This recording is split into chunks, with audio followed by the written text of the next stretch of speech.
I like a film to be realistic, but if it's too realistic, it's also boring. If you want a realistic fight scene, someone gets in, shots the main character in the head, boom, he's dead, credits. But that's not what we want to see, right? Hi, I'm Dawid Szatarski, and this is When Zay Zay Met, and today Zay Zay meets me.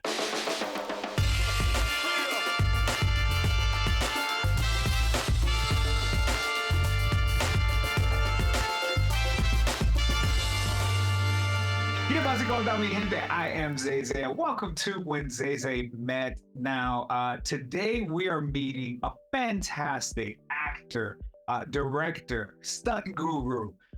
He's been a fight coordinator on films like Kingsman, Guns Akimbo, Black Widow, and the list goes on and on. And he's the person behind the amazing action on the film Boy Kills World. And now he's here with us. Party people, show your love. This is Dawid Szatarski. Hello. Hello. Nice to, that was quite an intro. So nice to meet you. Nice to meet you as well. Oh my goodness, it's great to have you here. You are originally from Poland, is that correct? That's correct. Yeah.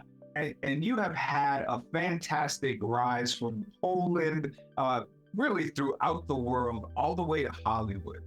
Can you tell us a bit about that winding, amazing road that's taking you from there to there?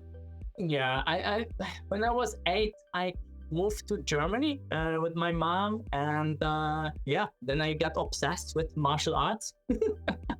That's how everything started. I think it was Ninja Turtles and Power Rangers who made me decide, okay, I want to be like them. And then I started with martial arts, and at some point I got into stunts.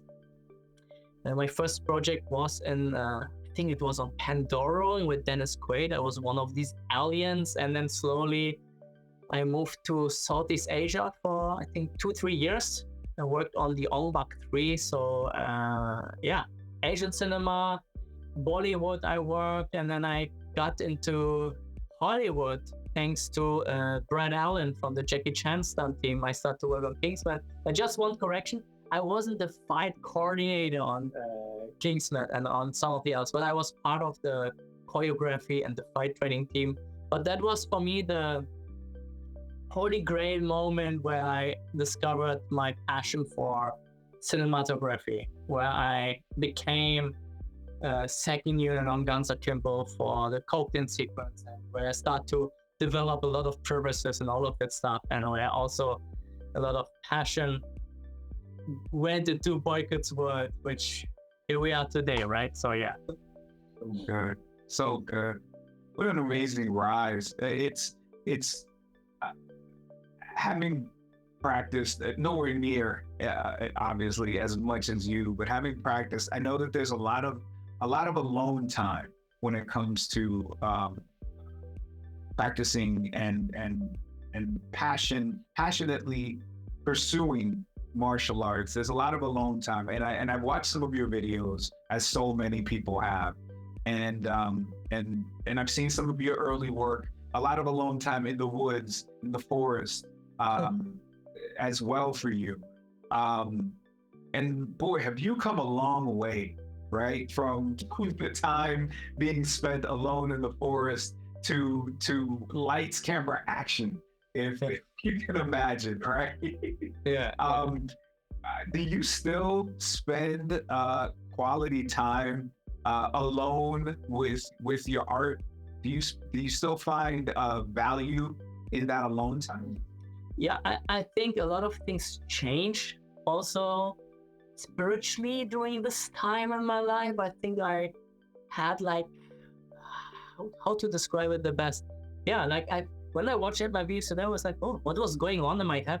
What drove me to destroy coconuts in the forest? You know, it's like a little bit crazy cuckoo. So I think I went a little bit nuts considering the difficulties in my life. You know, you work on one Hollywood project, you think you made it, then you get dropped. Sometimes you get squeezed out also from some people in the stunt industry and you don't get the credit. So there are like sometimes there's some hurt happened on the way, which is another thing. Come on, it's a film industry. What do we expect, right?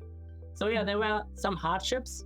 But today, my alone time, it might sound cringe to people. I spend a lot of time with God. I collect myself. I like to look out of things. I like to take myself away, take my ego away. I like to look at stuff from a different perspective and say, I'm hurt because of this situation, or I was great back then because of that and that. And today I have a different perspective of things, and I'm very grateful that this change happened. And when this change happened, all other doors got open. And for me, it's much more clear today, rather than destroying coconuts in the forest.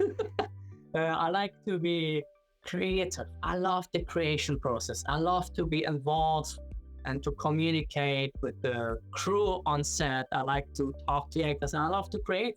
I like to grab the camera, and I like to, whatever I envision or whatever gets dropped in my head, I like to materialize it on the day, right? So, and then it's hard sometimes. You have so many great ideas, to wait till you are able to produce it and to materialize it, right? In this physical realm, right, on camera, right? So yeah.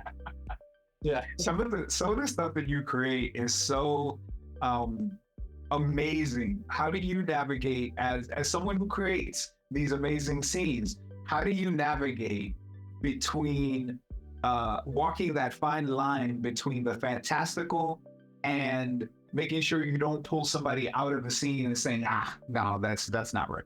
Yeah. I think it depends on the movie, right? It depends on the character. So I like a film to be realistic, but if it's too realistic, it's also boring, right? So how do I navigate it? If you want a realistic fight scene, someone gets in, shots the main character in the head, boom, he's dead, credits. But that's not what we want to see, right? So I like to have the choreography realistic, but then you also have to find the moments where we can get what was your word? Fantastical, right? So fantastical. Yeah. Where we can make it a little bit over the top for the sake of cinema, if it makes sense. So you need to balance these two things quite well. And I think it's just like you have in your guts. You just know when to overdo it and when not. Having said that, I'm not perfect either. There are moments where I was a little bit over the top, where we could save it still, right? And there are some moments where I feel like, we need to be over the top here, and no one else was like, we shouldn't. But then, you were right? So it's like, it's a balance thing. And a lot of the magic happens also in the edit.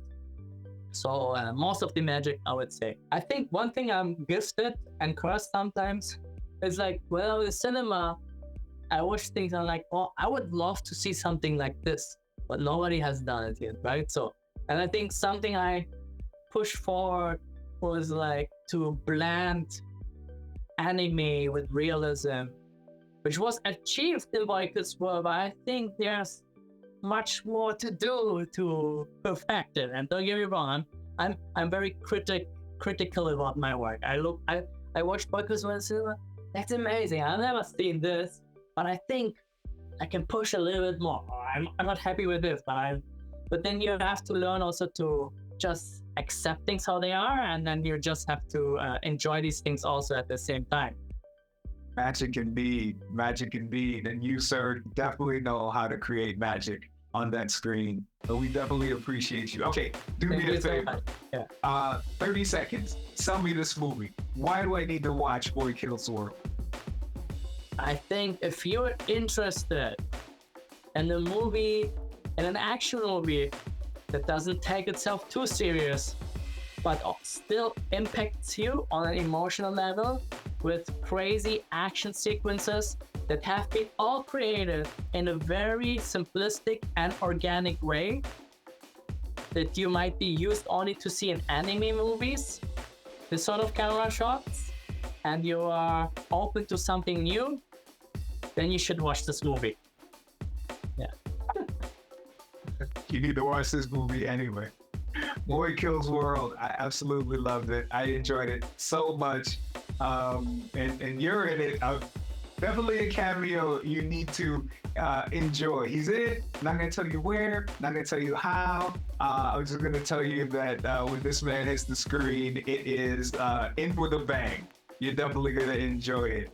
I'd appreciate you so much. Thank you so much for being with us. Enjoy your watch on the screen. Thank you so much for being such a charismatic host. It was amazing. Continue success. Continue Thank success. you so much. I pray for nothing but wonderful things to you. Appreciate you. Really appreciate it. Thank you so much. And I'm sure we're gonna meet again. Thank you. Thank you all so much for watching When Zay Zay Met. Don't forget to like the video, subscribe to the channel, and hit the bell to be notified when we upload more conversations with celebrities and other interesting people. Now, if you'd like to see your favorite celebrity on the show, it's simple. Just tell us who that is by leaving us a comment down below. We hope you enjoyed today's episode, and we'll see you on the next one. Hasta la próxima. Lo quiero del corazón.